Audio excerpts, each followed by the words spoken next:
Hello भाई नमस्कार मु आदर्श आपण देखिए ओडे आज 13 मार्च जानतु आई नो टॉप न्यू अपडेट देश विदेश आरंभ कर सब गुरुत्वपूर्ण खबर पर नजर पड़ेगा तापर वीडियो लाइक करेंगे और चैनल को सब्सक्राइब कर पाखर बेल क्लिक करेंगे जहाद्वारा आप टॉप न्यूज अपडेट सर्वप्रथम जानीपारे। प्रति खबर राज्य सरकार बड़ निष्पत्ति प्रति पंचायत में खोल आरआई ऑफिस एवं 5 ରୁ 6ଟି पंचायत को नहीं गोटे आरआई ऑफिस थिबा बेले खूब शीघ्र प्रति पंचायत पर स्वतंत्र आरआई ऑफिस निर्माण हेबो। या द्वारा लोकंकु राजस्व सेवा सुविधा मिलिबो। यह मंत्री कहते जे राजस्व विभाग बहु कर्मचारी ऑफिस से 2-3 घंटा काम करुवा देखा मिलता तेणु एवं सबू कार्यालय सीसीटीवी लगी जदि कौन कर्मचारी 4 घंटा कम काम करेंगे तेबे तांकर से दिन अनुपस्थिति बोली हिसाब कर 8 घंटा कम काम कले अधा दिन गणाइब कहते।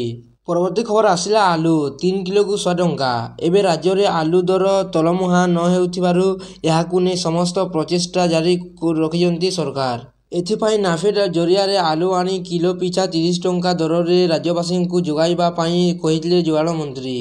यापर आज नाफेड जरिया आलू आसी राजधानी पहुंची। भुवनेश्वर अतिरिक्त जिलापाल ऑफिस निकट में राजधानी प्राय 100 जन डीलर को यह आलू जोगाई जोगाण विभाग। एथिरे भुवनेश्वर 3 केजी आलू 100 टंकार मिलिबो। परवर्ती खबर होली पूर्व उत्तर प्रदेश सरकार राज्य में 1.86 कोटी परिवार को एक बड़ उपहार देते। प्रधानमंत्री उज्ज्वला योजना अधीन परिवार गुड़ी को 1890 कोटी टंकार गैस सिलिंडर रिफिल सब्सिडी बंटन कर लखनऊ रे एक कार्यक्रम समय मुख्यमंत्री योगी हिताधिकारी मानू सब्सिडी बंटन कर special media site X ray एक पोस्ट रे सीएम योगी लिखिं प्रधानमंत्री उज्ज्वला योजना अधीन 1890 कोटी टंका सहित उत्तर प्रदेश 1.86 कोटी योग्य परिवार को गैस सिलिंडर रिफिल सब्सिडी बंटन कर। परवर्ती खबर आज भारत में रूपा मूल्य ह्रास पाई। रूपा दर किलोग्राम को 97,900 टंका रही। नुआ दिल्ली में 24 कैरेट 10 ग्राम सुना दर 86,170 रही। सेहीपर मुंबई में 24 कैरेट सुना 10 ग्राम सुना दर 86,320 और कोलकाता में 10 ग्राम सुना दर 86,200 रही। बेंगालुरु में 10 ग्राम सुना को 86,390 रही। चेन्नई 24 कैरेट 10 ग्राम को 86,570 रही। परवर्ती खबर विराट आउट होगा देखी हार्ट अटैक रे चलीगला छाती जीवन। Bharat New Zealand ICC champion trophy tournament Bharat विपुल विजय होइछि किंतु एही खुशी मध्य गोटे दुखद घटना भी घटी। भारत न्यूजीलैंड विपक्ष फाइनाल मैच चली बेले विराट कोहली द्वितीय बॉल आउट होगा पर उत्तर प्रदेश देवरिया झील प्रियांशी पांडेर हार्ट अटैक रे मृत्यु होइछि। परवर्ती खबर आई 4 दिन छुट्टी बंद रहिबो स्कूल कॉलेज बैंक ऑफिस। एथर होली पर्व द्वंद्व रही। अनेक लोक मार्च 13 रु मार्च 16 पर्यंत क्रमागत 4 दिन छुट्टी पाई पारिबे। 13 मार्च गुरुवार होलिका दहन एही दिन उत्तर भारतर अनेक राज्य में एक साधारण छुट्टी हेबो। मार्च 14 दोल पूर्णिमा तथा रंगवाली होलीर मुख्य दिन जितेबेले होली सारा देश में रंग सहित पालन कराइबो। एही दिन प्राय समस्त राज्य में सरकारी छुट्टी घोषणा कराई। बंद रहिबो स्कूल कॉलेज बैंक और सरकारी ऑफिस।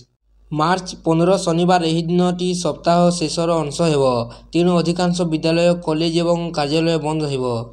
मार्च 16 रविवार एही दिनटी एक साप्ताहिक छुट्टी। परवर्ती खबर खरीफ धान पाई चाषी पंजीकरण 51,130 चाषी करिसेंती आवेदन।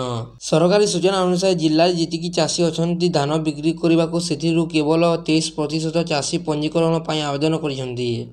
केवल एहाने चलित खरीफ ऋतु में जेतिकी चाषी धान बुणिबा पाई पोटरे बिहन पाई पंजीकरण करले सेमानक मध्यरु 57% चाषी धान बिक्री करने को आगे आसियंती।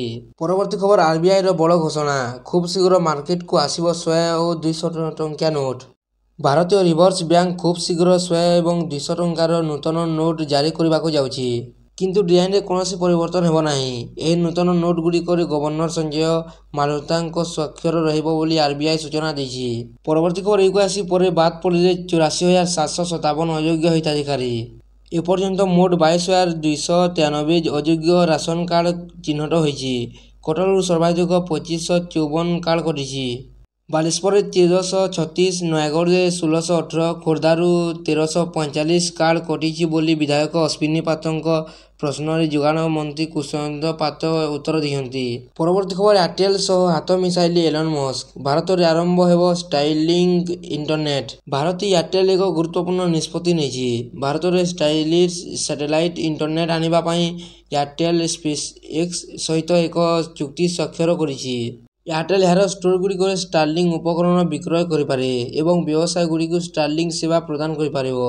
ଏହି ଦୁଇ କମ୍ପାନୀ ମିଶିକରି ଗ୍ରାମୀଣ, ସ୍କୁଲ, ସ୍ୱାସ୍ଥ୍ୟ କେନ୍ଦ୍ର ଏବଂ ଦୂରଦୂରାନ୍ତ ଅଞ୍ଚଳରେ ଇଣ୍ଟରନେଟ୍ ଆଣିବା ପାଇଁ ଷ୍ଟାରଲିଙ୍କ୍ ବ୍ୟବହାର କରିବାକୁ ମଧ୍ୟ ଯୋଜନା କରିଛନ୍ତି। ଭିଡ଼ିଓଟି ଭଲ ଲାଗିଲେ ଲାଇକ୍ କରିବେ ଏବଂ ଚ୍ୟାନେଲକୁ ସବସ୍କ୍ରାଇବ୍ କରି ପାଖରେ ଥିବା ବେଲ୍ ଆଇକନ୍ କ୍ଲିକ୍ କରିବେ। ଭିଡ଼ିଓଟି ସମ୍ପୂର୍ଣ୍ଣ ଦେଖିଥିବାରୁ ଧନ୍ୟବାଦ।